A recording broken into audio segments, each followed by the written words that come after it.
Hello everyone, আমি পিউ। আমার একটা নতুন ব্লগে তোমাদেরকে অনেক অনেক স্বাগত। দেখতেই পাচ্ছ আমি রেডি হয়ে কোনো একটা জায়গা যাব বলেই বেরিয়ে পড়েছি। আর যেহেতু রোদ্দুর ছিল সেই জন্য সানগ্লাসটাও পরেছি। আর ছেলে আছে, ছেলের বাবাও আছে, ছেলেকেও দেখতে পাচ্ছ।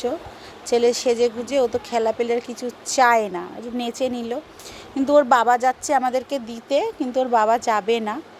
তো আমরা বেরিয়ে পড়েছি, কেন ওর বাবা আমাদেরকে দিয়ে আসতে যাচ্ছে গড়িয়া অবধি। কেন গড়িয়া থেকে আমরা যাব, সেই জন্য ওর বাবাকে বললাম যে একটু দিয়ে আসবে। তা দিয়ে আসে, যখন বাড়িতে থাকে তাহলে আমাদেরকে যেখানেই যাই না কেন আমাদেরকে দিয়ে আসা নিয়ে আসার কাজটা ওর বাবাই করে। যাই হোক, আমরা এখন গড়িয়ায় যাচ্ছি আর আমাদের সঙ্গে অনেকেই যাচ্ছে, সবাইকেই তোমরা দেখতে পারবে। যেহেতু ভিডিওটা পুরোটা সম্পূর্ণ করতে গেলে অনেক বড় ভিডিও হয়ে যাবে, ওই জন্য কেটে কেটে ছোটো ভিডিওই করছি।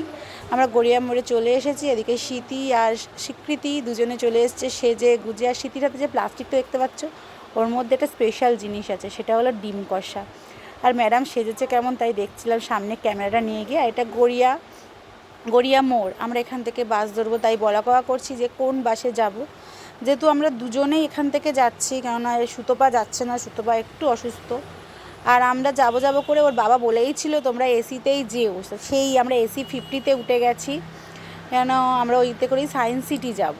তো সেই জন্য আমরা উঠে গেছি। বুঝতেই পেরেছো, দুই বন্ধু একদিকে বসেছে আর আমি ওদের পাশে বসেছি, স্মৃতি উল্টো দিকে বসেছে। তো আর একজনকে দেখতে পাচ্ছ, আমাদের যে মেন টুম্পাদি উঠেছে পাটুলি ঘোষপাড়া থেকে। টুম্পাদি আর টুম্পাদির দুটো ছেলে, ওরাও যাচ্ছে, একসাথেই যাচ্ছি আমরা। দেখতে উঠে গেছে টুম্পাদি হেসেইতে লুটোপুটি। ওরা না গেলে ঠিক মজে না। আর এই টুম্পাদির বড় ছেলে, আর ওটা ধারেরটা হলো ছোট ছেলে। তো আমরা সবাই মিলে যে এসে গেছি সায়েন্স সিটিতে। সায়েন্স সিটি বাস থেকে আমরা নেমে গেছি। নেমে তো একটু হেঁটে যেতে হবে, না হলে যেহেতু ব্রিজের ওপারে, ওই জন্য ব্রিজের এপারেই আমরা নেমে গেছি। নেমে গিয়ে এখন আমরা হাঁটা ধরেছি সায়েন্স সিটি যাবার উদ্দেশ্যে। দেখতেই পাচ্ছ হাঁটা ধরেছে। আর আমাদের দায়িত্বে আছে বড় ফুদা।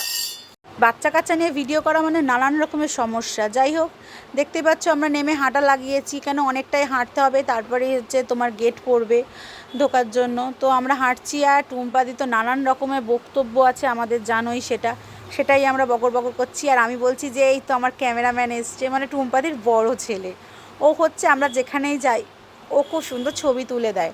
আর ওদিকে আমাদের টুম্পাদির বড় ছেলে, মানে আমাদের ফু দাদা, ওটা ছোটো ফু দাদা আর ওটা বড় ফু দাদা, মানে এটা আমাদের বাচ্চারা ডাকে। তা ওরা শুভাংশু আর দেবাংশু ওদের নাম। তো যাই হোক, ওরা দেখছো দুই ভাই বোনের হাত ধরে দাদা ভাইয়ের কত দায়িত্ব, সেই দায়িত্বই পালন করছে। দুজনের হাত ধরে ওরা হাঁটছে, ওর আগে আগে। যেহেতু আমরা ফুট থেকে যাচ্ছি, ওই জন্য ওকেই দায়িত্বটা দেওয়া হয়েছে যে তুই ওদেরকে সামলাবি। তো সেই দায়িত্বটাই ও পালন করছে। আর আমরা এক জায়গায় হলে যেটা হয়, ওই দেখতে পেয়েছি আইটিসি রয়্যাল বেঙ্গল। তাই টুম্পাকে বলছি, টুম্পা সায়েন্স সিটি যাবি না ওখানে যাবি চ। টুম্পা বলছে দাঁড়া, ওখানে যাওয়ার অনেক দেরি আছে আমাদের এখনও।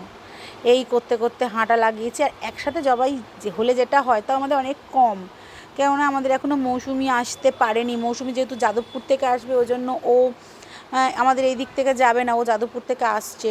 ওর একটু দেরি হয়ে গেছে। সুতপা অসুস্থ হয়ে গেছে, পূজাও আসতে পারেনি, কাকিমা হসপিটালে অ্যাডমিট। মানে নানান রকমের প্রবলেমের মধ্যে দিয়ে, যেহেতু আমাদের ফিক্সড করা ছিল এটা, আর এরমভাবে যাওয়া হয় না কোথাও, তাই জন্য চলে এসেছি। দাঁড়িয়ে ছবি তুলছে, তাও স্মৃতির সাথে।